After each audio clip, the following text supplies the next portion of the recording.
Most people, if you ask them who invented the internet, will say something like, wasn't it like the government? Or maybe they'll mention Al Gore and laugh. A few tech-savvy folks will bring up Vince Cerf or Tim Berners-Lee. Almost nobody, and I mean almost nobody, will say the name Paul Baran. And that is a shame that borders on a national injustice. Because Paul Baran, a kid from Philadelphia who grew up stocking shelves in his family's grocery store, sat down at a desk at a California think tank in 1960, more than 2 decades before most Americans had ever heard the word internet, and drew up the fundamental architecture of what would eventually become the backbone of the entire modern world. He figured it out. He wrote it all down. He tried to give it away, and then he got laughed out of the room. This is the story of how that happened and why it matters more today than it ever has.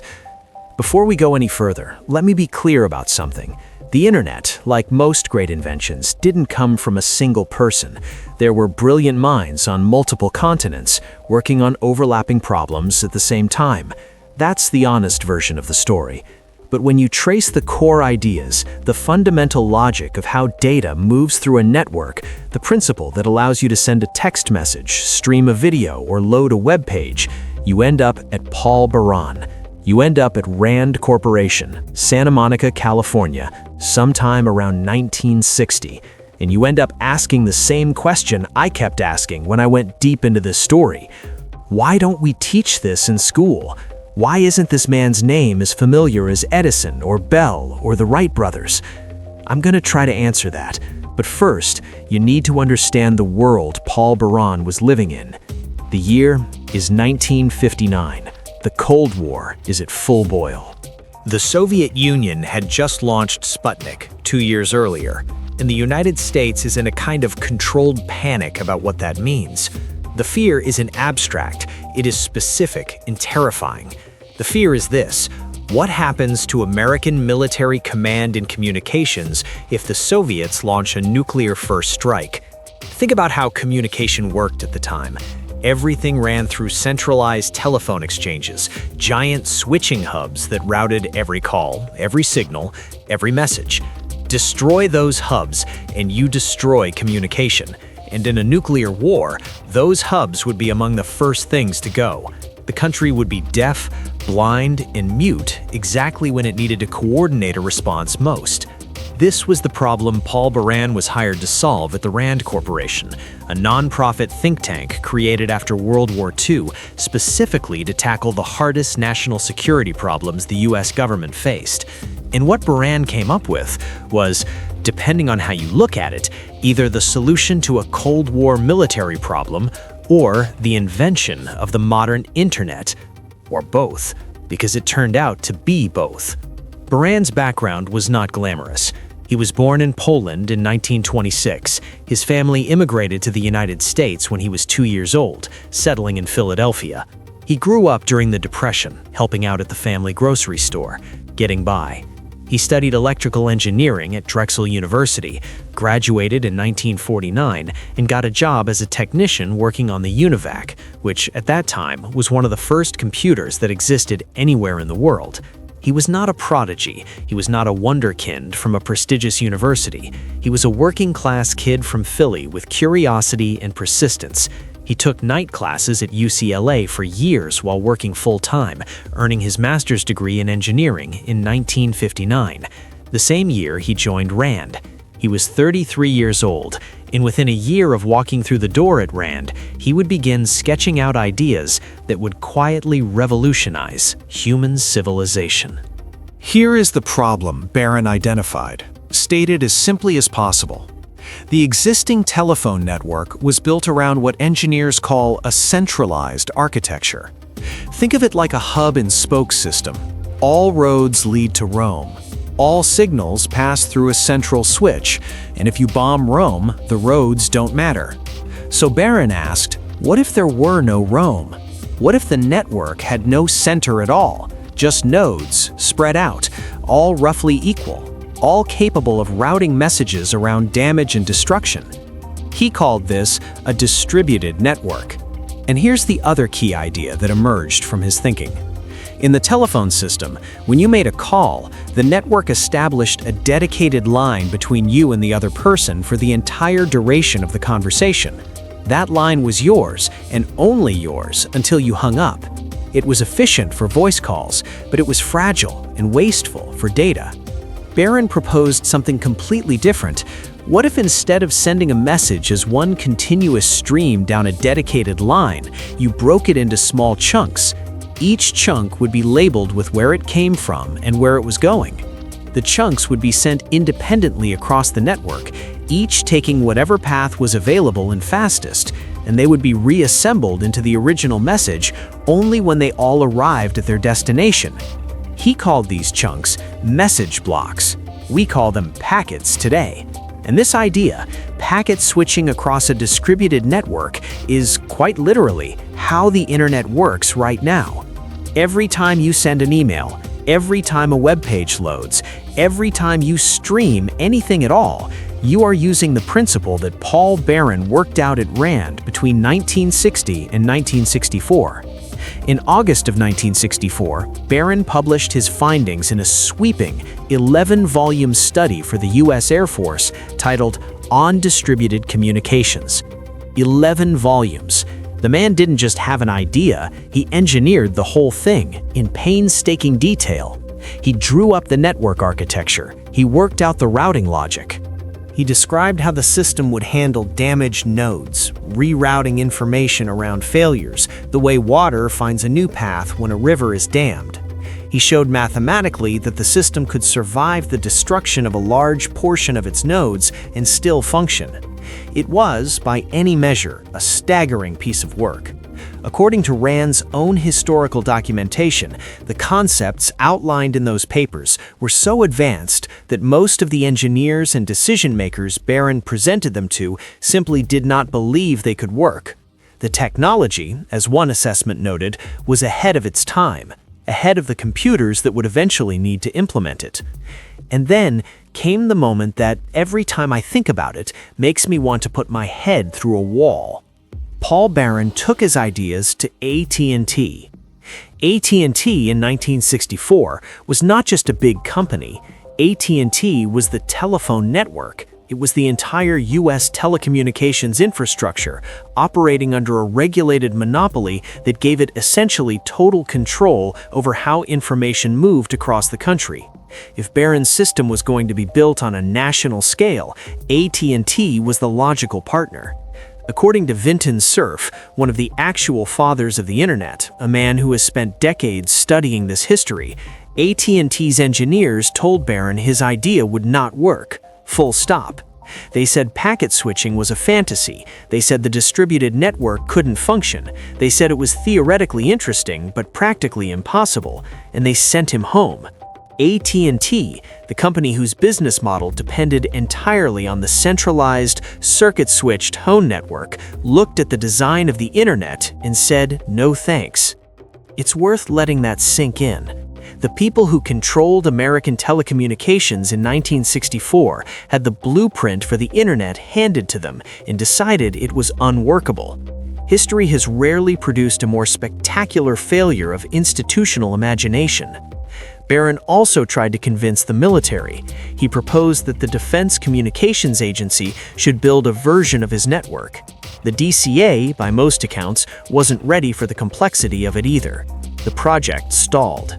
Barron's papers sat on shelves. He continued to work at RAND, continued to refine his ideas, continued to believe in them.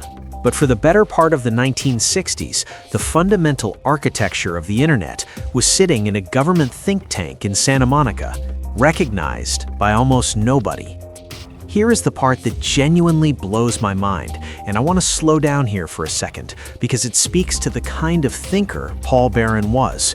In 1966, 2 years before ARPANET even began development, decades before Amazon or eBay existed, Barron gave a presentation to the American Marketing Association, and according to historical accounts documented by RAND and EBSCO research, he described something that was almost indistinguishable from online shopping.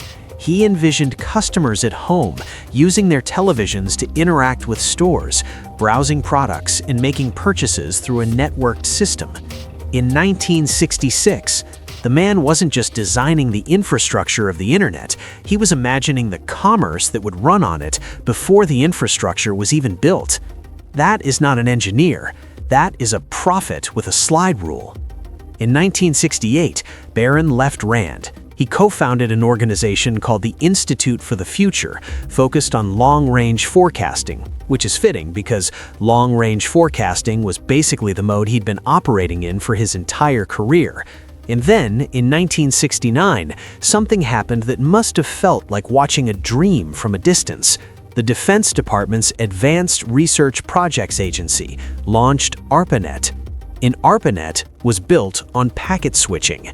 Lawrence Roberts, the engineer leading the ARPANET project, had learned about packet switching through multiple channels, including Barron's Rand papers and the parallel work of a British researcher named Donald Davies, who had independently arrived at similar ideas in the mid-1960s and who coined the term packet switching that we still use today. Roberts incorporated these concepts into ARPANET's design. And on the night of October 29, 1969, a student at UCLA named Charlie Klein sat down at a terminal and tried to send the word login to a computer at Stanford Research Institute. He typed the letter L. He typed the O. And then the system crashed. The first message ever sent over what would eventually become the internet was just 2 letters, lo, as in lo and behold. The engineers got the connection working later that same evening, and the world was never the same. Paul Baran was not in the room. He was off building the Institute for the Future, but his ideas were in that room. His ideas were in the wires. He eventually became an informal consultant to the ARPANET project, the man whose blueprints had made the whole thing possible, now advising from the sidelines. And it is a testament to his character that he never seemed bitter about it. In interviews, Baran was consistently generous about crediting other contributors. He was fond of saying that the internet was not the invention of any single person, but an emergent creation, the result of hundreds of people's work over decades. He meant it. He was also, just to round out the picture, an extraordinarily productive entrepreneur after his time at Rand. He started or co-founded multiple technology companies, including early ventures in wireless internet and cable modems, and received patents in a range of communications technologies. The man did not rest. The recognition eventually came, though it came late and quietly. Baran received the IEEE Alexander Graham Bell Medal in 1990, named for the man who invented the telephone, awarded to the man who effectively made the telephone obsolete. He received the Marconi Prize in 1991. He was inducted into the National Inventors Hall of Fame. He received a National Medal of Technology and Innovation, one of the highest honors the U.S. government can give to an innovator. And the Internet Hall of Fame made him one of its inaugural inductees. For people who know this history, Paul Baran is revered. He is considered, in the words of technology forecaster Paul Saffo, someone without whom the internet would not exist. Ethernet inventor Robert Metcalfe called him a pioneer and a friend. Vint Cerf, who knows more about the internet's origins than almost any living person, has acknowledged Baran's foundational role. Within the community of people who actually built the digital world, Paul Baran is not forgotten. But to the rest of us, to the hundreds of millions of people who use the internet every single day, his name means nothing. And that gap between what he did and what he's remembered for is what this video is really about. Paul Baran died on March 26, 2011, in Palo Alto, California. He was 84 years old. He died in Silicon Valley, the place that had been built in some fundamental sense on the principles he had worked out 50 years earlier in that Rand office. And here is what I keep coming back to. He was a kid from a Philadelphia grocery store. He didn't have a fancy pedigree, he wasn't connected, he wasn't backed by venture capital or championed by powerful institutions. He was just a guy who saw a problem clearly, thought about it harder than anyone else, and wrote it all down. And then he got rejected by AT&T, ignored by the military establishment, and watched from the sidelines while the world slowly caught up to what he'd already figured out. The internet is not a miracle of Silicon Valley hustle. It is not a product of big corporate vision. At its core, it is the creation of a quiet, persistent, remarkably humble man who believed that if you designed a network without a center, it could survive anything. He was right. It survived a lot. It's still surviving. And the least we can do is say his name. So let me ask you this, and I genuinely want to hear your answer in the comments. Is there another American inventor or pioneer you think deserves more credit than they've gotten? Someone whose name should be as famous as Edison or Bell, but isn't? Because I have a feeling this community knows some of those stories. If this one moved you, share it. Send it to someone who'd appreciate it, because stories like Paul Baran's deserve to circulate. They deserve to travel across the network he helped design. If you want more American history that never made it into the textbooks, subscribe and hit the bell. There's a lot more where this came from. I'll see you in the next one.